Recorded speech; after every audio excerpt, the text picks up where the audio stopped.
भगवान को सत्य रूप में पुकारो, वही आपके लिए अमृत बनेगा।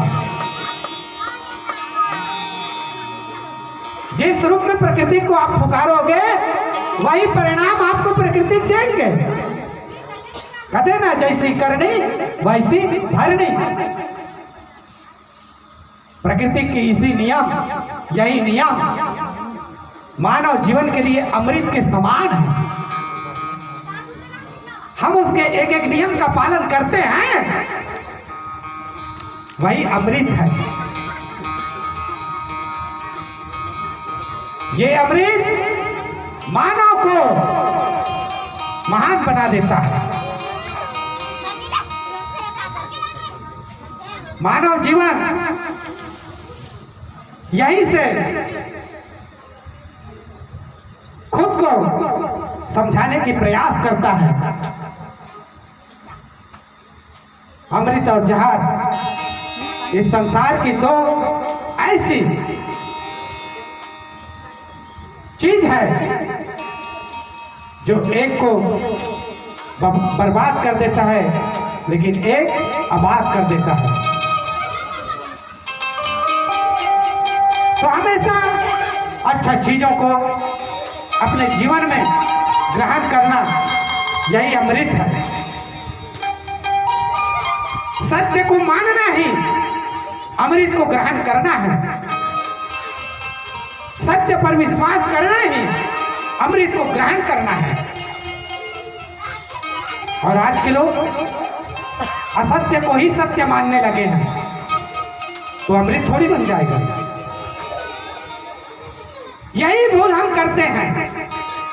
यही है प्रकृति के खिलाफ काम करना।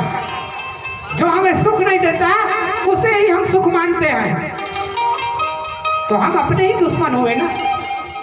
है प्रकृति ने तो आपको समझा दिया है बेटा ये जहर है और ये अमृत है, पर अपने मोह लोभ मोह माया के चक्कर में उसे जानना ही नहीं चाहता, पहचानना ही नहीं चाहता, मंथन करना ही नहीं चाहता। बिना सोचे समझे देते हैं तो ढोक लेते हैं, है कि नहीं? इन्हीं सब बात को तो समझने का नाम समुद्र मंथन है, सत्संग है।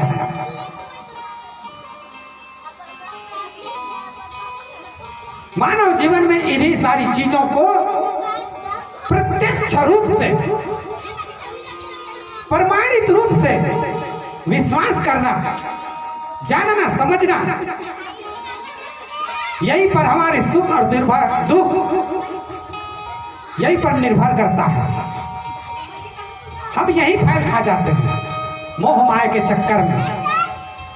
हमें कोई आदमी अपने भूल भुलैया में फंसाना चाहे तो हम फंस जाते हैं, क्योंकि हम मंथन करना सीखा ही नहीं है। अच्छा क्या है बुरा क्या है जानना सीखा ही नहीं है।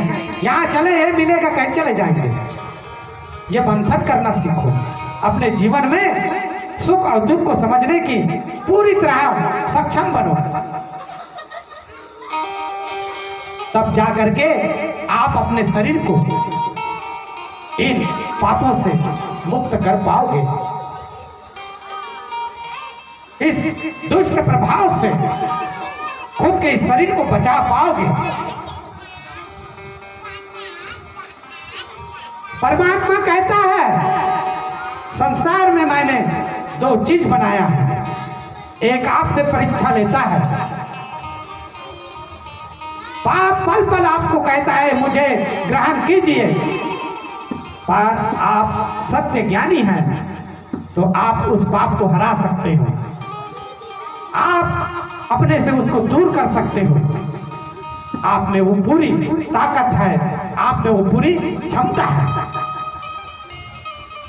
संसार के पाप और पुण्य को अलग करने में आप स्वयं सक्षम हो। आपके शरीर में वो पूरी तरह से चेतना है, वो विवेकता है। बस उस चेतना को